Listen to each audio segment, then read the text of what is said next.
Assalamualaikum warahmatullahi wabarakatuh. Saya Indah Ayu Rengganis Winasa, peserta dari pelatihan dasar CPNS tahun 2021, Angkatan 52 Kelompok 1. Pada video kali ini, saya akan menjelaskan tentang mind map akuntabilitas dan nasionalisme. Yang pertama, akuntabilitas.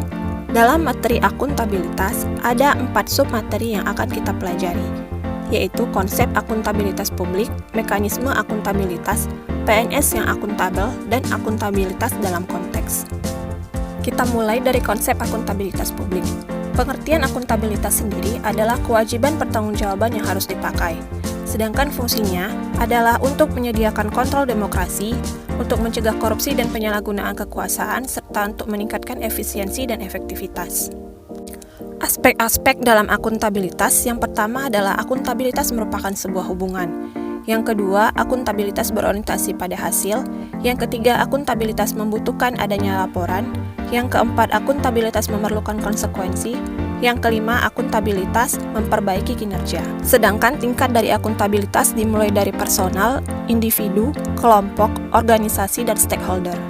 Selanjutnya adalah mekanisme akuntabilitas. Untuk memenuhi terwujudnya sektor publik yang akuntabel, maka sektor publik harus memiliki dimensi akuntabilitas kejujuran dan hukum, akuntabilitas proses, program, dan kebijakan. Sedangkan alat-alat akuntabilitasnya adalah perencanaan strategis, kontrak kinerja, dan laporan kinerja. Untuk menciptakan lingkungan kerja yang akuntabel diperlukan kepemimpinan, kepercayaan, kejelasan, responsibilitas, integritas, transparansi, keseimbangan, dan konsistensi. Untuk menjadi PNS yang akuntabel, harus memiliki prinsip profesi ASN, yaitu nilai dasar, kode etik dan perilaku, komitmen dan tanggung jawab, jaminan hukum dalam tugas, dan profesionalisme jabatan. Dalam penyelenggaraan kebijakan, PNS juga harus memastikan asas-asas dari kepastian hukum sampai dengan kesejahteraan terpenuhi.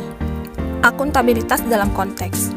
Dalam penerapannya, PNS diharapkan dapat menerapkan akuntabilitas dalam kegiatan transparansi dan akses informasi, praktek curang dan korup, penggunaan sumber daya milik negara, penyebaran informasi pemerintah, dan konflik kepentingan. Nah, sekarang kita beralih ke nasionalisme. Materi nasionalisme terbagi menjadi konsep nasionalisme, nilai nasionalisme Pancasila bagi ASN, ASN sebagai pelaksana kebijakan publik, ASN sebagai pelayan publik, dan ASN sebagai perekat pemersatu bangsa. Nasionalisme sendiri merupakan suatu sikap politik dari masyarakat suatu bangsa yang mempunyai kesamaan budaya, wilayah, dan cita-cita sehingga merasakan adanya kesetiaan terhadap bangsa tersebut. Dari konsep ini akan diperoleh wawasan kebangsaan dan wawasan Nusantara. Wawasan kebangsaan adalah cara pandang bangsa Indonesia berdasarkan Pancasila dan Undang-Undang Dasar 1945 tentang diri dan lingkungannya dalam mengekspresikan diri sebagai bangsa Indonesia. Sedangkan wawasan Nusantara adalah cara pandang bangsa Indonesia terhadap rakyat, bangsa, dan wilayah NKRI sebagai satu kesatuan politik, ekonomi, sosial, budaya, dan pertahanan keamanan. Nilai nasionalisme Pancasila bagi ASN adalah nilai ketuhanan, nilai kemanusiaan, nilai persatuan, nilai kerakyatan, dan nilai keadilan. Kemudian, dari sikap nasionalisme ini akan diperoleh ASN sebagai pelaksana kebijakan publik, sebagai pelayan publik, dan sebagai perekat pemersatu bangsa yang berintegritas tinggi dengan berdasarkan kepada Undang-Undang Nomor 5 Tahun 2014. Demikianlah pemaparan mengenai nilai dasar akuntabilitas dan nasionalisme. Terima kasih atas perhatiannya. Assalamualaikum warahmatullahi wabarakatuh.